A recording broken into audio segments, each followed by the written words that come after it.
Today I'm going to go over 7 tips to help you get started in property investment or help you get your next property deal. Whether you're just starting out or you're starting to grow your portfolio, these 7 things will help you on the way. I don't have all the answers because everyone's strategy will be personal and everyone's goals from property will be personal as well.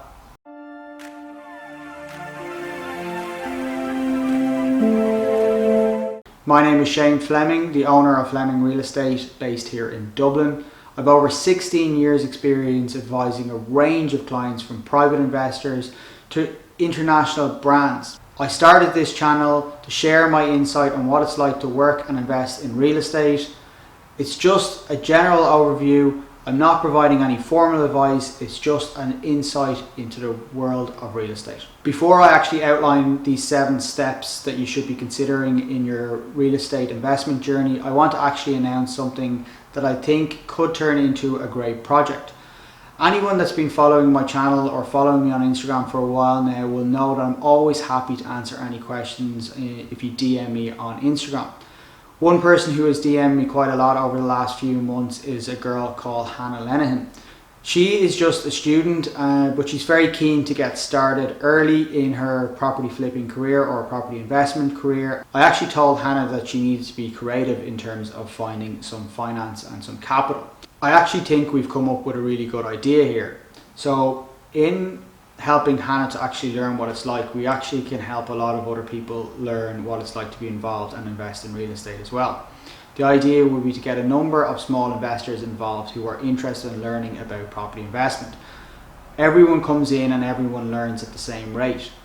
We document the whole process, Hannah runs with it, but we might even get a few other students who are interested in the property or interested in the project and are willing to invest as well. That could be maybe a bit more hands-on. I will totally oversee and assist. I'll also use my own network and I'm also willing to invest 10k into the project as well. If people are actually interested in learning about property investing and actually doing it at the same time, I actually think this is a great opportunity. I actually think it will be a great way to learn and hopefully make some money as well. If you are interested, please email me. I'll leave my email in the comments below and hopefully we can get this going quickly. We will have to limit the number of investors, so get on and email me quickly. So on to the 7 things you should consider when you're starting out your real estate investment journey. Number 1, grow your knowledge and develop your strategy. Developing your strategy is so important because it will define so many things in the way you go forward. It's so important to know what you actually want out of your property investment. Is it for your pension? Is it a long-term hold? Is it a short-term flip? Or maybe it's a mix of everything. Your investment strategy may actually determine the legal structure you buy a property under. Are you going to buy it in your own name? Are you going to buy it as part of a partnership or an SPV? Or are you going to buy it through your pension fund? All of these things are important things to consider when you're developing your strategy because it will impact your tax treatment on your investment as well. I will do a video on the pros and cons of the different structures to use when you are buying a property, and perhaps this actually could form some of Hannah's learnings as well when we go off and buy a property. If you are starting out investing, perhaps you're going to go into investing into residential. If this is the case, you need to understand what requirements are there for you to be a landlord, what are the minimum standards for any accommodation you need to provide, what are the legal notice periods as well that you'll need to enforce on any tenant. You can then also niche your residential strategy down even further. Perhaps you want to look at 1 beds only or 2 beds or family homes, or perhaps you're looking at student accommodation, co-living, or even you're going even bigger with a build to rent scheme. But maybe your goal is actually to own hotels, shopping centres and office blocks. If this is the case and you want to go down the commercial route, my first piece of advice would be you need to understand commercial leases. Generally speaking, commercial leases are fairly large documents and they contain a lot of lease clauses. Any one of these lease clauses could actually make or break an investment deal. You'll need to get to know commercial leases in detail. You'll need to understand that one simple clause within a lease could actually make or break an investment opportunity for you. There's loads of clauses to look out for, but the important ones to look out for are break options, rent review clauses, yield up clauses. Also, you need to understand the covenant strength of a commercial tenant, and also very important to consider what happens if a tenant vacates and what are the alternative uses for the property. Understanding commercial trends is also very important. You need to think 5, 10 and 20 years out to consider those trends and how they might impact a commercial property or an investment you are thinking about acquiring. Read the property papers, read books on property investing, watch videos, talk to agents and investors that are in your market, but don't, whatever you do in terms of educating yourself, don't go and pay thousands to some online property guru. Number 2, learn the maths. Know how to analyze an investment deal. Once you've developed your strategy and know what sector you want to invest in, you can then learn what are the best methods to analyze deals within that sector. Office investments are not analysed the same way as a residential investment would be, and sites and development opportunities are analysed in completely different methods. You need to make sure you're using the correct method for the sector that you're actually looking at. Generally speaking, the residential market is actually easier to analyse, and that's why it attracts a lot more smaller investors. If you are just starting out, perhaps residential is what you're considering. If this is the case, what I'd suggest when you're just starting out is to look at properties on the property portal, like My Home and Daft and so on. Pick an area you're considering investing in, look at what the prices of properties are selling for, and also look what rents are being achieved. Say you take a 2-bed in Dublin 4, you analyse what the average price is, and you also analyse what the average rent would be for a 2-bed. Say a 2-bed in Dublin 4 is on the market for 500,000 and you've analysed the rent in the market and you feel you could achieve 30,000 per annum for this property if you were to rent it out and acquire it for 500,000. This would mean that the rent is just over 16 times the actual price of the property, which boiled down would equate to a 6% yield, just over a 6% yield. Do this a number of times for a number of properties within the same area to figure out what the general yield within that area will be. You'll then know what actually is a good investment within an area and what's a bad investment within an area without doing too much detail in terms of actually viewing properties. But perhaps this 6% in Dublin 4 isn't a great investment yield for you and you want a better yield or you want a higher yield. You then go off and maybe look at, say, Dublin 8. You find a property in Dublin 8 that is for 350,000 and you believe that you would rent it on an annual basis of 24,000 per annum.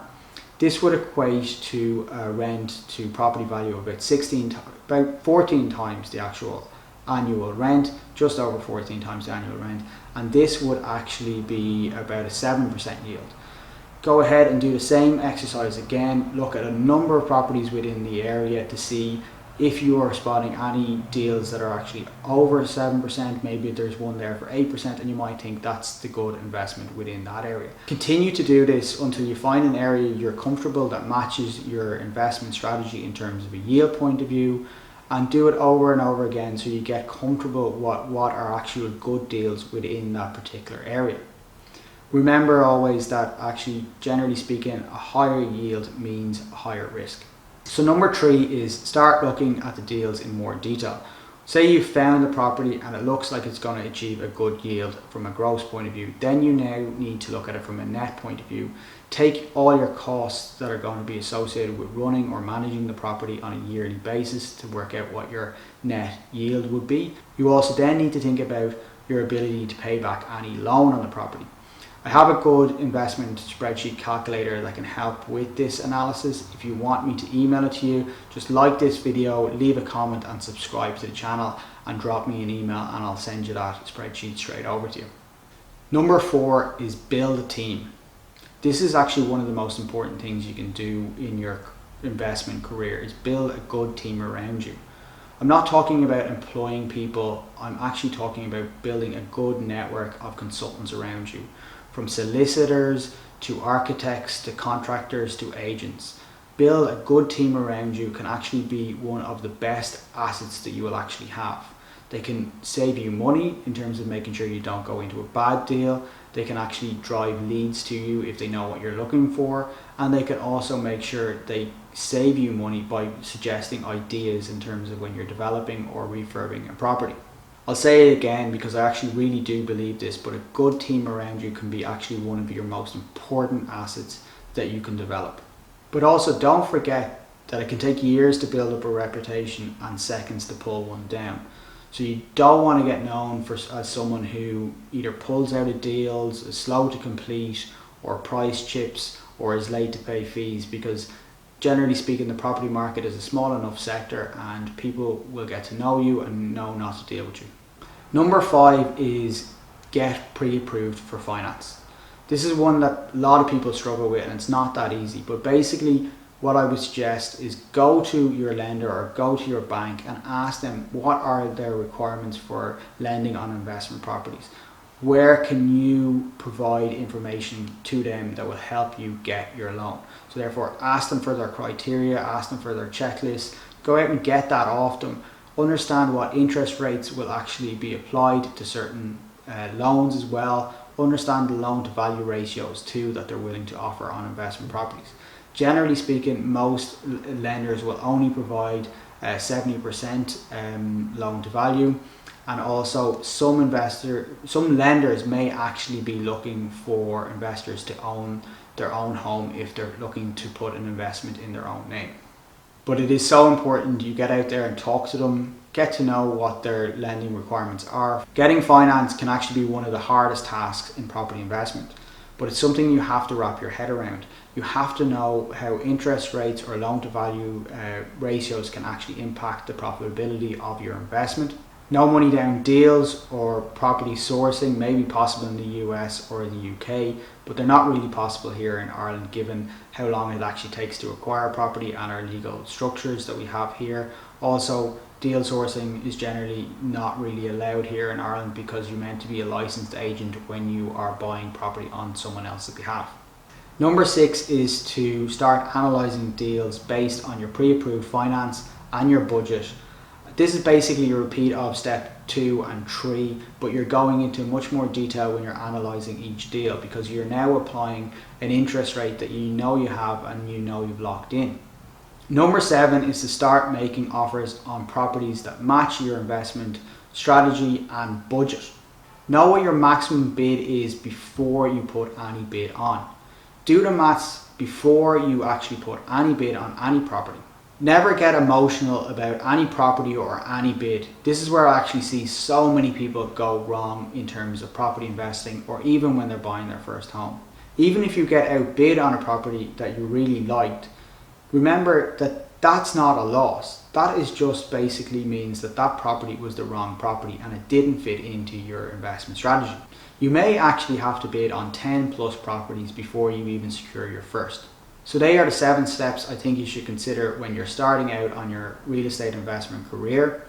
Finally, just to kind of cap off on all 7 of those is you need to repeat them all over and over again. You need to always be educating yourself. You need to be always reviewing the market, and you need to be always growing your team. And also make sure that you're looking to refinance your properties to a lower interest rate whenever you can. Property investment is not a get-rich-quick scheme. It can be hard and challenging, and it's not for everyone. The best strategies in property investment are generally long-term strategies that actually look at the long-term trends that are actually happening within the market.